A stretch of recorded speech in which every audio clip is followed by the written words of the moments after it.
маған я русская деп бастады, я.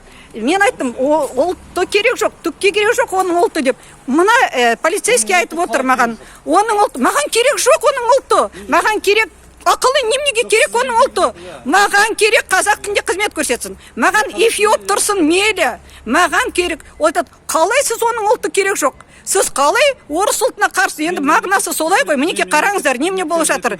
Мінеке скляр, айналайын скляр, мінеке бұйрық берген. Орыс тілінде дискриминация жоқ. Қазақ тілінде қызмет көрсетпесе, ол орыс тілінде қызмет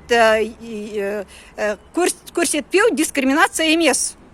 Ұлты керек жоқ, түкке керек жоқ деп айтып отырмын. Қалай ұлты керек жоқ? Сіз оны ренжітесіз ғой. Мінеке, мені лақтырып тастаған, ол түк емес, маған дискриминация жасалған жоқ, қазақ тілінде қызмет көрсеткен жоқ, я. Ал енді мен оның ұлты, ол айтады, я русская дейді. Мен оның русскаясы, французскаясы, эфиопскаясы ештеңеге керек жоқ десем, ол айтады, қалай сіз айтыңыз, қалай оның ұлты түкке керек? Маған керек жоқ, түкке керек жоқ. Басымды кесіп алсаңыз да оның ұлты керек жоқ маған, абсолютно. Маған керек оның қызметі осы мемлекеттің тілінде. Маған дискриминация жасап тұр, қызғыштай қорғап тұрған мінеки мына полиция қызметкері.